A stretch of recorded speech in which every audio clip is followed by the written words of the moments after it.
नमस्कार दोस्तों, कैसे हैं आप सभी। उम्मीद करता हूं आप सभी अच्छे होंगे और अपनी पढ़ाई को जारी रखे होंगे। आज हम लोग एक नए चैप्टर की शुरुआत कर रहे हैं, संख्या पद्धति। तो इसके कुछ बेसिक जो कंसेप्ट होते हैं जिस पे प्रश्न तो नहीं बनते, लेकिन फिर भी सबको जानना बेहद ज़रूरी है। इसलिए हम लोग आज एक एक करके इन सभी बिंदुओं को देखेंगे और उसके बाद हम लोग इन संख्याओं पे आधारित जो प्रश्न पूछे जाते हैं उनको बनाने का प्रयास करेंगे। तो सबसे पहले हम लोग आज बेसिक चीज़ों को देखेंगे और उसके बाद हम लोग प्रश्नों की ओर आगे बढ़ेंगे। तो फर्स्ट ऑफ ऑल आप सभी का स्वागत है और चलिए हम लोग शुरू करते हैं इसको। यहाँ दोस्तों आप लोग देख रहे हैं कि एक चार्ट बना हुआ है जिसमें ऊपर नंबर लिखा हुआ है और ये नंबर देख रहे हैं आप दोस्तों। तो यहाँ मैंने एक चार्ट के रूप में इन लोगों को दर्शाया है कि संख्या कई प्रकार के होते हैं, क्योंकि हम लोग पहले भी पढ़े हैं, देखे हैं, जानते होंगे आप सभी। तो यहाँ देख रहे हैं हम लोग कि संख्या को अगर देखा जाए तो तीन पार्ट में बांट सकते हैं। एक सबसे पहले वास्तविक संख्या जिसको रियल नंबर हम लोग कहते हैं, दूसरा इमेजिनरी नंबर यानी काल्पनिक संख्या, और तीसरा इन दोनों का मिक्स रूप जो होता है कॉम्प्लेक्स नंबर।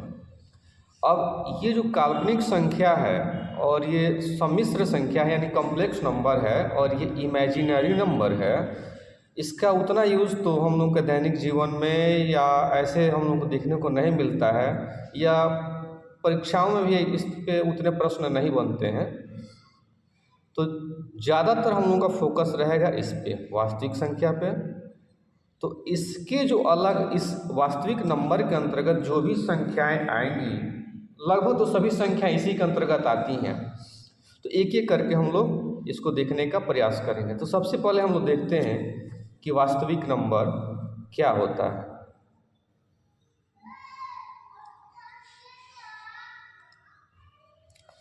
देखिए दोस्तों, वास्तविक नंबर यानी रियल नंबर वे सभी संख्याएं जो संख्या रेखा पर दर्शाई जा सकती हैं उनको हम लोग क्या कहते हैं, तो वास्तविक संख्या कहते हैं।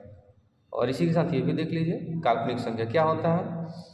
तो वैसी संख्या जो वर्गमूल में हो, रूट में हो, और वो भी माइनस में हो, जैसे -√2, -√3, यानी कोई भी संख्या जो माइनस में हो वे सभी संख्याएं क्या कहलाती हैं, तो इमेजिनरी नंबर कहलाती हैं।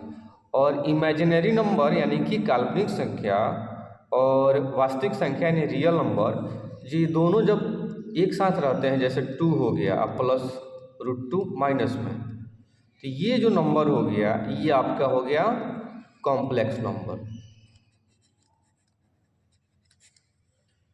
ठीक है, तो आशा करता हूँ आप लोग समझ रहे होंगे इसको।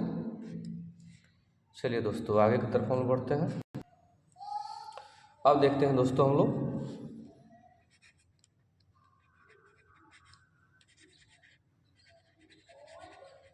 Real number. रियल नंबर में अपरिमेय संख्या,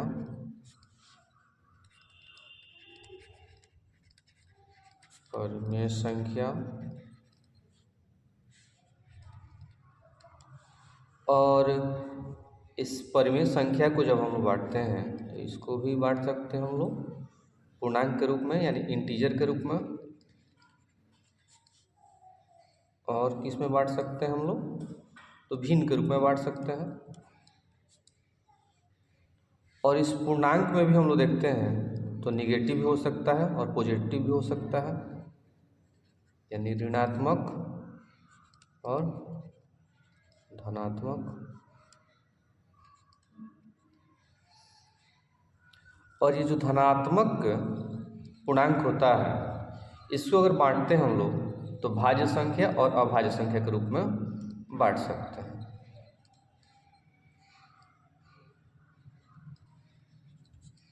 ठीक है, अब इन्हीं संख्याओं को हम लोग एक एक करके देखेंगे।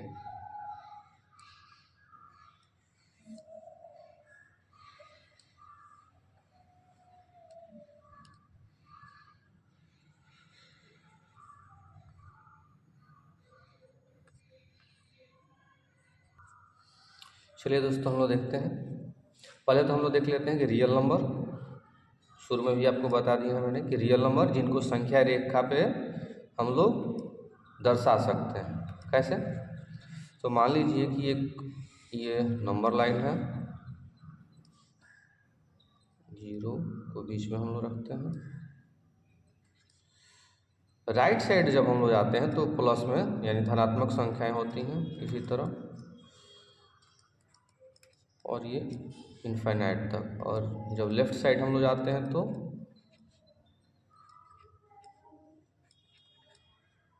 इसी तरह माइनस में इनफाइनाइट तक की संख्याएं जाती हैं। तो यानी कोई भी ऐसी संख्या जो हम लोग नंबर लाइन पे दर्शा सकते हैं वे सभी संख्याएं रियल नंबर होती हैं। ठीक है, अब इसमें हम लोग देख रहे हैं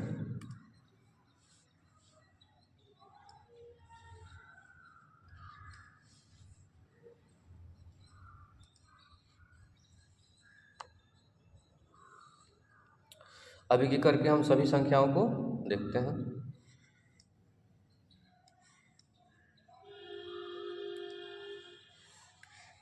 इसको देखते हैं अपरिमेय संख्या को। तो अपरिमेय संख्या का मतलब क्या होता है और परिमेय संख्या का मतलब क्या होता है? तो देखिए दोस्तों, कोई भी ऐसी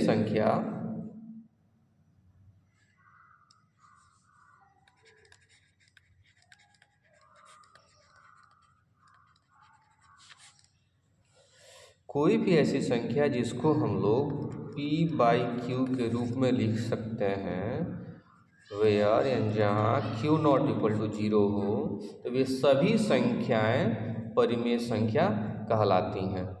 कैसे? तो जैसे मान लीजिए कि 5, तो 5 को हम लोग लिख सकते हैं 5/1, तो ये 5 परिमेय संख्या है। -5 है, इसको भी लिख सकते हैं -5/1, या √4,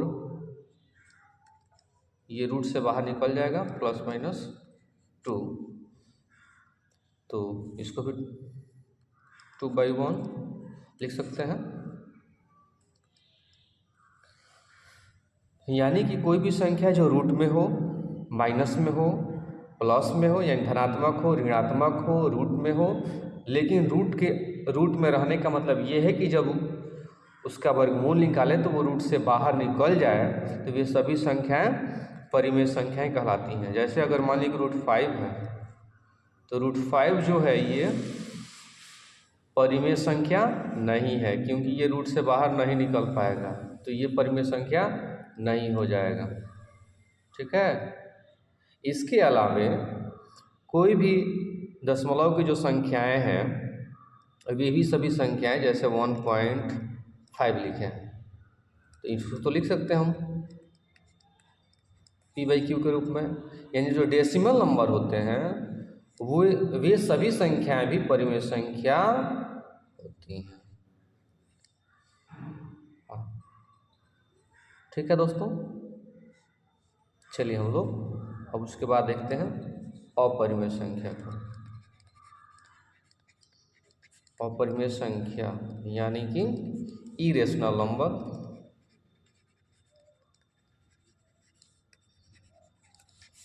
ये क्या होती है?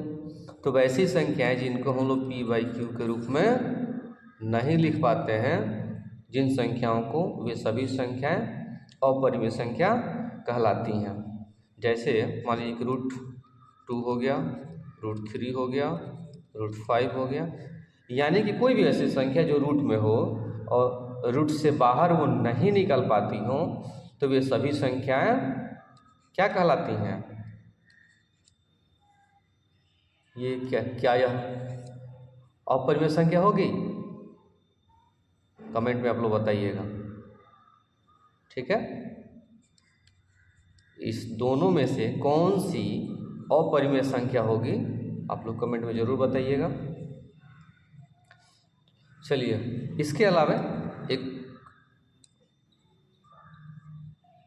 दोस्तों, पाई के बारे में आप लोग जानते होंगे। इसका अप्रोक्स वैल्यू जो होता है 22/7 जो होता है। तो ये 22/7 जो है वो तो परिमेय संख्या है, लेकिन पाई जो है यह अपरिमेय संख्या है। इसको ध्यान रखिएगा आप लोग। कई बार ऑब्जेक्टिव टाइप में प्रश्न आ जाता है कि पाई क्या है, एक परिमेय है कि अपरिमेय है। तो ध्यान रखिएगा कि इसका अप्रोक्स वैल्यू जो होता है 22/7 हम लोग मान लेते हैं 3.14, और ये तो इनफाइनाइट तक है। तो ये जो वैल्यू है ये 22/7.24 अंक तक जाता है, इसलिए इसका अप्रोक्स वैल्यू मान लिया जाता है। लेकिन 22/7 जो है ये तो परिमेय संख्या है, चूँकि p/q के रूप में है, लेकिन पाई जो है यह अपरिमेय संख्या है। ठीक है, आप लोग इसको ध्यान रखिएगा।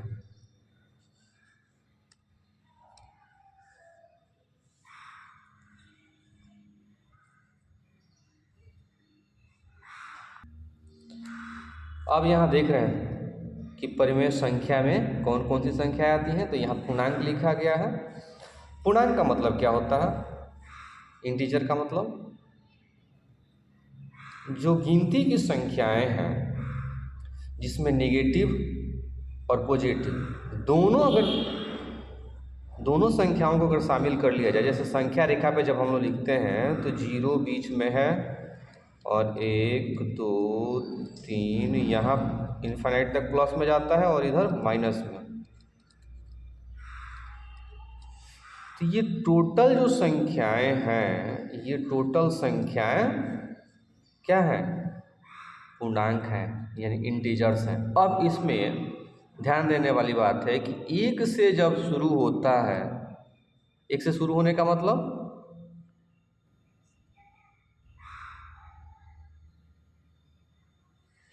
एक से शुरू होने का मतलब हो गया, यानी गिनती की संख्या एक से शुरू होती है। तो एक से शुरू होकर अनंत तक जाती है जो संख्याएं, उसको हम लोग नेचुरल नंबर कहते हैं, यानी कि प्राकृत संख्या, या कहीं कहीं प्राकृतिक संख्या भी लिखा रहता है।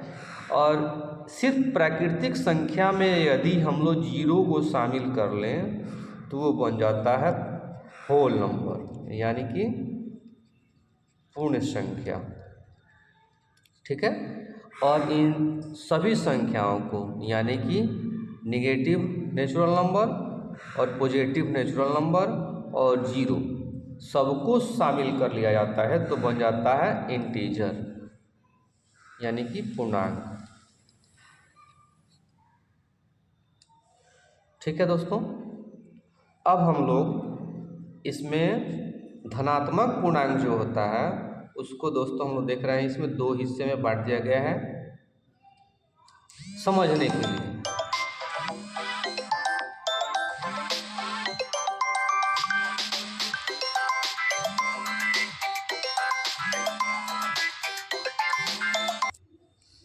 चलिए आगे देखते हैं हम लोग दोस्तों।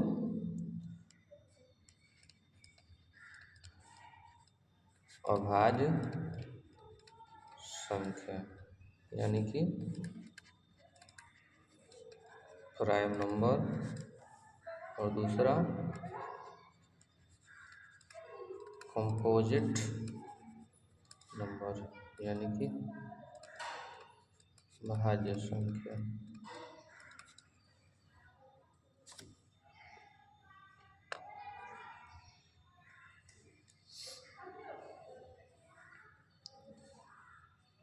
तो जब गिनती की संख्या हम लोग दोस्तों देखते हैं 1 2 3 4 5 6 7 8 9 10, तो एक को अगर छोड़ दिया जाए, 2 से देखते हैं तो 2 जो है ये किसके किसके टेबल में यानी पहाड़े में आता है। तो कोई भी संख्या जो है वो 1 के पहाड़ा में तो जरूर आएगी, तो 1 के पहाड़ा में ये आ जाएगी और सीधे सिर्फ अपने पहाड़ा में, इन 2 के पहाड़ा में। उसी तरह 3 का देखते हैं तो ये भी 1 के पहाड़ा में और अपने पहाड़ा में। उसी तरह 4 का देख रहे हैं तो 1 के पहाड़ा में, फिर 2 के पहाड़ा में और फिर 4 के पहाड़ा में। 5 का देख रहे हैं तो 1 के पहाड़ा में, 5 के पहाड़ा में। 6 का देख रहे हैं तो 1 के पहाड़ा में, 2 के पहाड़ा में, 3 के पहाड़ा में और 6 के पहाड़ा में। 7 का देख रहे हैं तो 1 और 7। उसी तरह 1 2 4 यानी 8, यानी इसका 9 का देख रहे हैं तो 1 3 9। 10 का देख रहे हैं तो 1 2 5 और 10। इसी तरह जब सभी संख्याओं को हम लोग एक एक करके निकालते हैं तो वो किसी न किसी पहाड़ा में आएगा, नहीं आएगा तो खुद अपने पहाड़ा में तो जरूर आएगा। तो भी यहाँ देखने वाली बात हो जाती है कि कोई भी ऐसी संख्या जो एक और स्वयं से विभाजित होती हैं तो वे सभी संख्याएं अभाज्य संख्या कहलाती हैं। ठीक है, तो जहाँ 2 है, 3 है, 5 है, 7 है, ये जो संख्याएं दिखाई दे रही हैं ये सभी संख्याएं क्या हैं? तो अभाज्य संख्या है। और भाज्य संख्या का मतलब यानी कंपोजिट नंबर का मतलब यानी वैसी संख्याएं जो एक और स्वयं के अलावा किसी अन्य से कटे। जैसे ये 4 है, ये 1 और 4 के अलावा किससे कट रहा है? 2 से। तो 1 और 4 के अलावा किससे कट रहा है? यह यहाँ देख रहे हैं 1 और 4 के अलावा 2 से कट रहा है। यहाँ 6 को देख रहे हैं तो 1 और 6 के अलावा किससे कट रहा है? 2 से भी कट रहा है और 3 से भी कट रहा है। इसी तरह 8 का देख रहे हैं तो 1 और 8 के अलावा 2 से कट रहा है और 4 से कट रहा है, यानी विभाजित हो रहा है। तो इस तरह की कोई भी संख्याएं जो एक और स्वयं के अलावा किसी अन्य संख्या से भी विभाजित होती हैं तो उसको हम लोग कंपोजिट नंबर कहते हैं, यानी भाज्य संख्या कहते हैं। ठीक है दोस्तों, तो आशा करता हूँ आप सभी इस चीज़ को समझ रहे होंगे, समझने में कोई परेशानी नहीं हो रही होगी। इसके अलावा भी कुछ संख्याएं हैं जिसको हम लोग को जानना होगा, जैसे सम संख्या, विषम संख्या। सम संख्या क्या होती है? यानी वैसी संख्याएं जो 2 से विभाजित होती हैं, 2 4 6 8 10 12 अनंत तक। और विषम संख्याएं क्या है? यानी वैसी संख्याएं जो 2 से विभाजित नहीं होती हों या 2 के पहाड़ा में नहीं आती हों, वे सभी संख्याएं विषम संख्याएं कहलाती हैं। जैसे 1 3 5 7 9। ठीक है, अब इसमें देखिए अगर प्रश्न पूछता है, एक छोटा सा प्रश्न है कि सबसे छोटी विषम संख्या तो 1 हो गई और सबसे छोटी सम संख्या तो 2 हो गई। अब कभी कभी प्रश्न पूछ देता है कि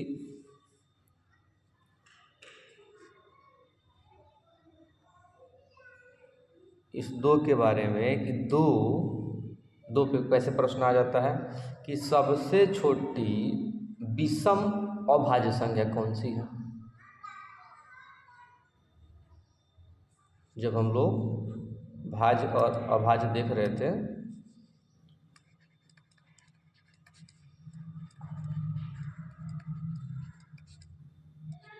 तो भाज्य संख्या किससे शुरू हुआ था?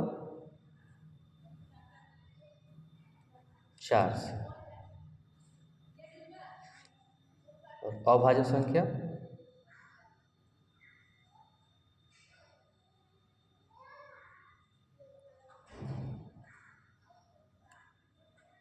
2 3 5।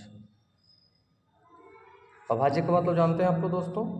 अभाज्य का मतलब वैसी संख्याएं जो 1 से कटे और स्वयं से। ठीक है, और भाज्य का मतलब वैसी संख्याएं जो 1 और स्वयं के अलावा किसी अन्य संख्या से कट जाए। तो ऐसे में दोस्तों देख रहे हैं कि अगर पूछ दे कि सबसे छोटी भाज्य संख्या कौन सी है तो देख रहे हैं दोस्तों 4 हो जाएगा, और सबसे छोटी अभाज्य संख्या 2 हो जाएगा। तो प्रश्न कभी कभी ऐसे ही पूछ देता है कि सबसे छोटी अभाज्य संख्या 2 है और यह क्या है? तो देख रहे हैं दोस्तों सम संख्या। तो ऐसे ही प्रश्न बन सकता है कि सबसे छोटी विषम अभाज्य संख्या कौन सी होगी? तो यहाँ 3 हो जाएंगी। ध्यान रखना दोस्तों, आप लोग इस बात को ध्यान रखिएगा आप सभी। ठीक है दोस्तों, आशा करता हूँ आप सभी को ये क्लास अच्छा लगा होगा, और अच्छा लगे तो आगे क्लास को कंटिन्यू करेंगे। कमेंट में बताइएगा कैसा लग रहा है आप लोगों को। ठीक है, धन्यवाद दोस्तों।